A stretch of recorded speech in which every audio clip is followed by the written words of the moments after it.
Hey guys, it's Azure. Welcome back to another episode of Ask a Fish. This is a series where I answer your questions that you leave on Discord, so don't forget to join if you've got a question for a future episode. This is the first Ask a Fish of 2024, so smack a like on the video if you're going to enjoy it. That massively helps out more than you might realize in appeasing the insatiable cocaine bear that is the YouTube algorithm. Don't know why I went that direction, but we move, and let's get into your questions.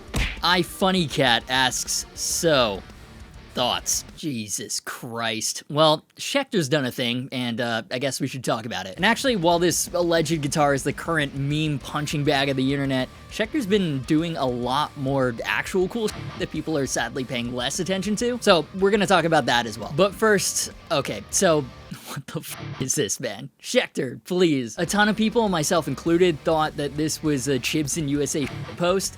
Nope, this is the legit announcement post for an April Fool's nightmare come to life, the Machine Gun Kelly signature razor blade guitar. A day later, Chibson actually responded to Schecter stepping on their toes with their own disposable razor guitar. Those guys don't miss a beat. So, what is going on here? The name kind of gives it away. The basswood body has been carved and given an anodized pickguard with a graphic to make it look like a big-ass razor blade. But it cuts through the mix, herder. Schecter has a reputation from the 2000s as like the edgy guitar brand, in this case literally. I feel like this is how non-Schecter fans see Schecter guitars in general. You know what I mean? It's kind of like Gene Simmons' Axe bass, but somehow way dumber. I've also heard it described as a modernized Bo Diddley Gretsch.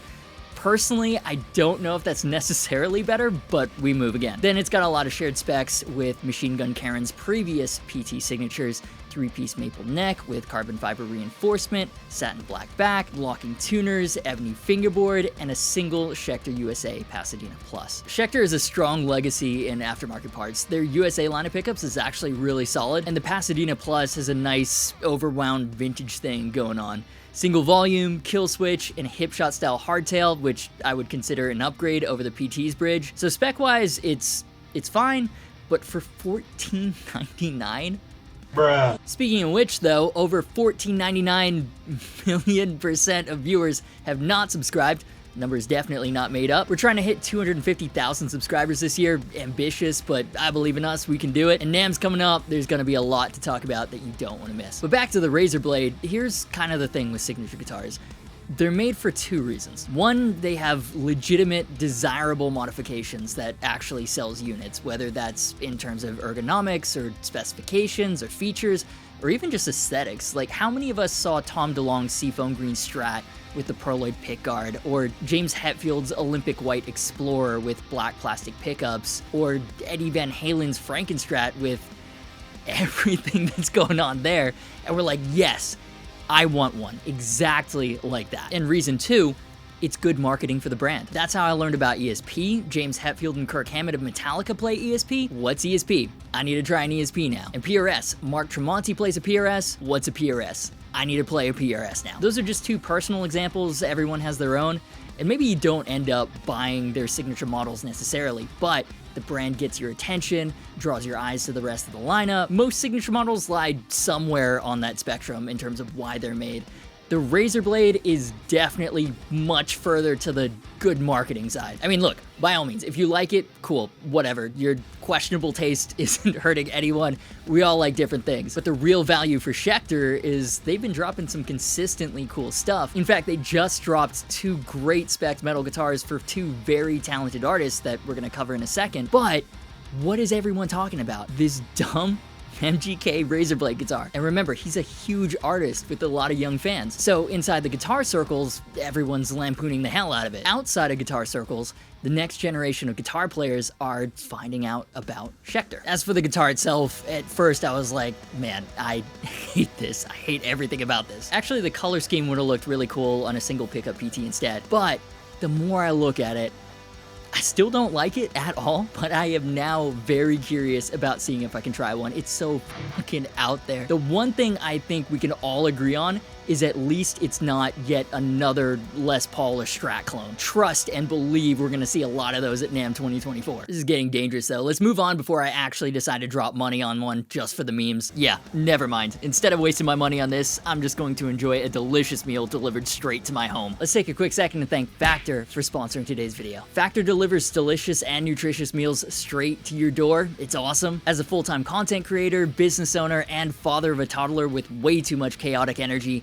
Factor is game-changing for my often hectic schedule. The dietitian-approved meals arrive pre-prepared, fresh, and ready to eat within minutes. Factor's super convenient, it's efficient, and takes all the hours and stress of grocery shopping, meal prep, and cooking out of the equation, so you have more control over your day to do what you want to do. You guys already know I'm a big fan of HelloFresh. They actually now own Factor, and while I love HelloFresh's pre-proportioned ingredients and easy-to-follow recipes, being able to fire up a healthy, delicious meal in literally 2 minutes is even more my speed these days. And these wellness shots loaded with vitamins and antioxidants that support immunity and promote good gut health have been a great addition to my morning routine. The meals aren't just healthy, they're also genuinely tasty, and menus are updated every week with new options so you can pick your favorites, or you can have Factor craft your order based on taste preferences. My favorite so far is the artichoke and spinach chicken breast. It tastes really good, and it's something I normally wouldn't have the time to make myself. So if you're ready to see how Factor can streamline your healthy lifestyle, head on over to factor75.com, and if you use my code AGAFISH50, you'll save 50%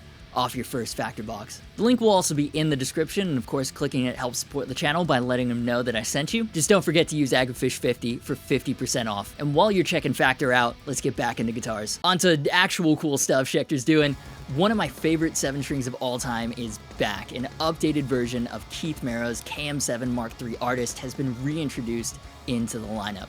It now comes in Lagoon Fade. Usually I do not like fades at all, but this is super nice on the Poplar Burl top, matching headstock too. The Mark III Artist might be Schecter's most outrageously spec'd guitar. It was already one of the best looking guitars from the back with the 9-piece maple Wenge Purple Heart neck and the brass string through block. The Lagoon Fade is equally as eye-catching this time around, and like the previous version, it's got a Hipshot AB bridge, compound radiused ebony fingerboard with aluminum circle inlays, stainless steel frets, lumen lays, Ernie Ball compensated nut, and Hipshot open gear locking tuners with knurled rolling keys. What a ridiculous spec list. And by the way, I have Sweetwater and Toman links to all the gear discussed in the description if you want more info, or you can bookmark those to support the channel if you're picking up, I don't know, strings or something in the future. No pressure, obviously, but hugely appreciate it if you decide to do that. Anyways, the other big change besides the color is that while the old version came with this custom Fishman Fluent set, he's since made the change to Lundgren's. So it comes loaded with the M7s, those are the Meshuggah pickups, they're hand-wound in Sweden, and they're probably the most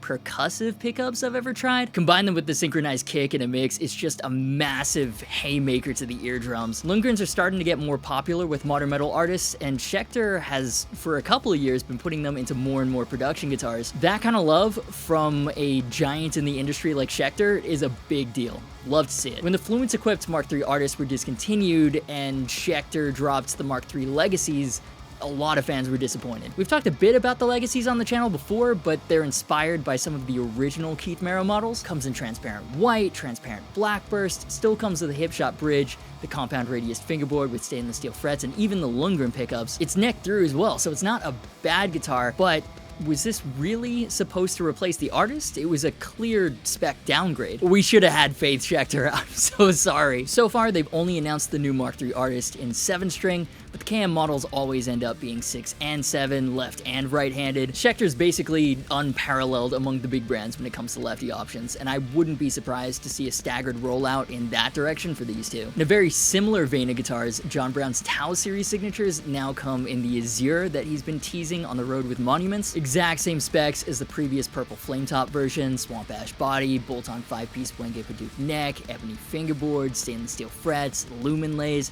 Hipshot bridge, Hipshot open gear locking tuners, and then custom Schecter USA Colossus and Chaos Breaker pickups. Gee, I wonder if they were built for the chug. Only difference is the plain gloss Azure top. Love that paired with the satin natural back. It's so clean, especially with no inlays, and overall this is kind of the bolt-on counterpart to the Keith Merrow model. I don't really know if there's a tone difference, especially with the high-gain Ooga Booga stuff that I like to play, but I've been really enjoying the snappy feel of a good bolt-on recently. It would definitely be interesting to shoot him out. Still comes in 6, 7, and 8 strings. The Purple Flame comes in lefty. Azure is only right-handed, at least for the time being. But it was huge news when John Browne switched over to Schecter last year because both he and Aaron Marshall of Intervals were coming from Mayonnaise, one of the highest-end premier metal guitar builders in the world. And I spoke to him a bit about it, and he said he was just so impressed with the feel of the guitars, the sound of the Schecter pickups, and at prices more fans could actually afford, right? Because Mayonnaise guitars, handcrafted in Poland, ridiculously high quality, not cheap at all, and rightfully so. Schecter is much more attainable even at the higher spec levels, and there are signs that guitar prices are starting to settle. There are a lot of continued holiday deals. Fingers crossed everything continues in that direction, but man, I'm gonna see if I can track one of these down, actually. Love how clean they are in the new color, and I'd love to get John Browne in on a demo track. Lovely guy, amazing guitar player. That would be really, really cool. And then, dude, it's like we're almost right back to where we started at the beginning of the video. Yseult, I hope to God I'm pronouncing that right, has a new signature casket bass. Well, new, but not. Her best known work was with White Zombie. This fits that horror theme, and I'm not super familiar with the bass world, but it looks like there was at least one production run around 2012, and they reissued it about a decade later. It's very much the bass equivalent of Zakk Wylde's Coffin guitar. It's even got the EMG bass pickups, but it looks like a lot of thought has gone into the body bevels, especially on the back, where it's not just a big block of wood. There's a belly carve for comfort, a neck heel slope for better upper fret access, and I kind of dig they haven't used a regular Schecter headstock. They've gone with something fleur-de-lis inspired. You know what? This is such a throwback to like the super edgy Schecter I remember from the early mid-2000s to the 2010s. Through that nostalgic lens, I really don't hate it. But yeah, so Schecter's already started the year strong. No chill at all. We're like 2 weeks in, and they're already out of control. And actually, Hunter in editing here, this video's been a bit late to go up, so since it was filmed, Schecter's actually dropped a couple of others that are worth talking about. Aaron Marshall of Intervals AM6 now comes in Satin Royal Sapphire with roasted maple neck and fingerboard. My immediate thought was that looks a lot like Misha's matte Blue Frost Juggernaut. But anyways, keeps all the crazy specs from last year's version, the stainless steel frets, compound 12 to 16 inch fingerboard radius, lumen lays, hip shot locking tuners, Goto tremolo, and Schecter USA Solstice and Equinox pickups custom voiced for Aaron Marshall. Hipshot is turning up on a lot of Schecter guitars recently. Love to see it. Now, I really liked the ebony fingerboard and Wenge neck combo of the previous Arctic Jade version as well, but the specs on this are still awesome and fits with Schecter's early 2024 theme of blue. And then, interestingly, Justin Beck, the guitarist for Glassjaw, has two signature instruments, the Ani guitar and the Ani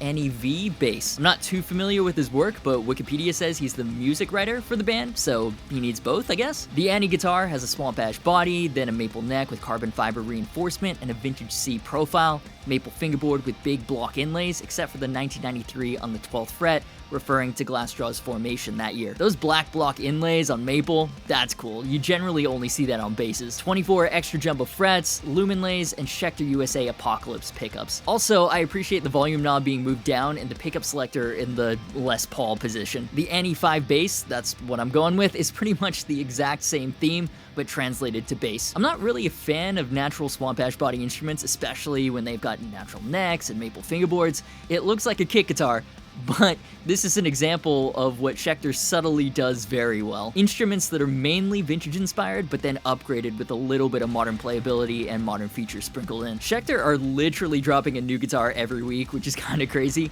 They're following Gibson's Kirk Hammett signature model strategy, apparently. That'll do it for the new updates, though. Back to Past Hunter for the final thoughts on the new Schecter lineup additions. And the thing is, Schecter kind of flies under the radar a lot of the time.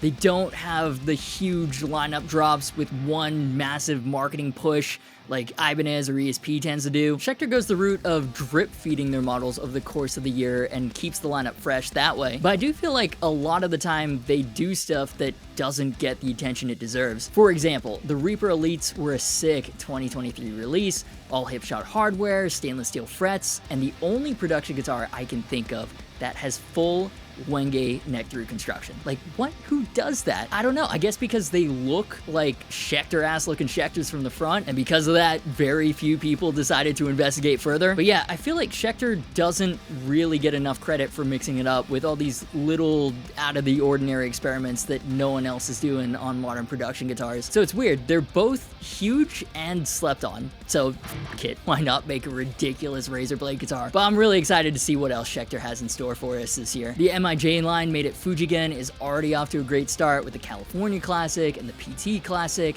How are they going to build on that? They have a huge artist roster. It's been a while since there's been a new Sinister Gates model. He was playing a headless version last year, and Schecter's not gone down that dark path yet. Electric Callboy is one of the biggest bands in modern metal. They're all playing Schecter, including an ever-tuned MGK.